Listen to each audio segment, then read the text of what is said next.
অনেকের কাছ থেকে দেখি বা শুনি, মাঝে মধ্যে আমরা শুনে থাকি। তো রিসেন্টলি কোনো একটা কাছ থেকেই শুনলাম যে তার হাজবেন্ডের সাথে তুলুম ঝগড়া হয়েছে। ঝগড়া হওয়ার পর তারা দুইজন তালাক নিয়ে নিয়েছে, একদম ডিভোর্স হয়ে গেছে প্রপারলি।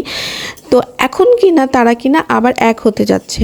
কিন্তু আমাদের ইসলামে শরিয়ত হিসেবে আমরা যেটা জানি, যতটুকু জানি, যে কিনা একবার তালাক নিয়ে নেয় স্বামী স্ত্রী, সেটা একদমই তালাক হয়ে যায়, তারা দ্বিতীয়বার আবার বিয়েও করতে পারবে না। এটা কিন্তু ইসলামী শরিয়ত হিসেবে হারাম।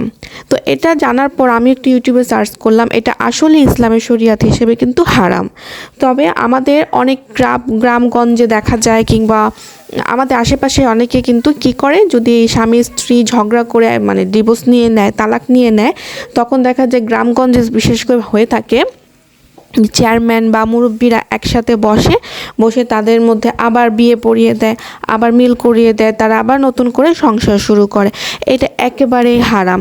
এটা ইদানিং দেখতেছি আমাদের আশেপাশে অনেকের মধ্যেই হচ্ছে। অনেকে দেখা যায় স্বামীকে ভালো লাগে না, চলে যায়, আবার সেই স্বামীর মোহে আবার সে ফিরে আসে, সেই স্বামীও সেই স্ত্রীর মোহে সে স্ত্রীকে আবার গ্রহণ করে ফেলে। তো এতে করে কি করে, তারা আবার নতুন করে সংসার শুরু করে।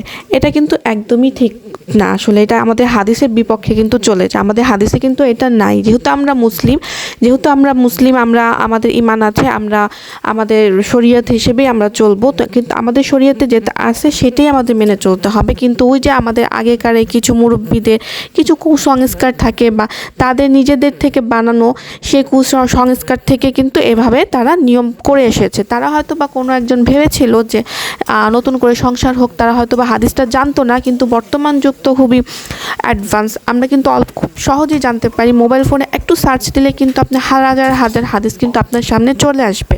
আমরা কিন্তু ওভাবেও দেখতে পারি। আগের দিন গেছে, কিন্তু বর্তমান যুগে আপনি চাইলেই সব কিছু করতে পারবেন না। এভাবে নিজের ধর্মটাকে হাসির পাত্র বানাতে পারেন না। আপনি একটু ধৈর্য ধরতে পারতেন, একটু সহ্য করতে পারতেন। আমাদের একটু রাগ হয়েছে, বাবার বাসায় যান, বাবার বাসায় যে 10-15-20 দিন থেকে আসেন, তখনই বুঝতে পারবেন। তাই বলে একেবারে ইনস্ট্যান্ট আপনি ডিভোর্স দিয়ে দিবেন, তালাক দিয়ে দিবেন, তারপর আবার আপনার যখন মন চাবে আপনি আবার চলে আসবেন, এটা তো কোনো ছেলে খেলা না, তাই না? আমাদের ধর্মটাকে তো আপনি ছেলে খেলা হিসেবে ইউজ করতে পারেন না। তো আমি বলবো, যারা জানেন না প্লিজ তাদেরকে জানিয়ে দিবেন।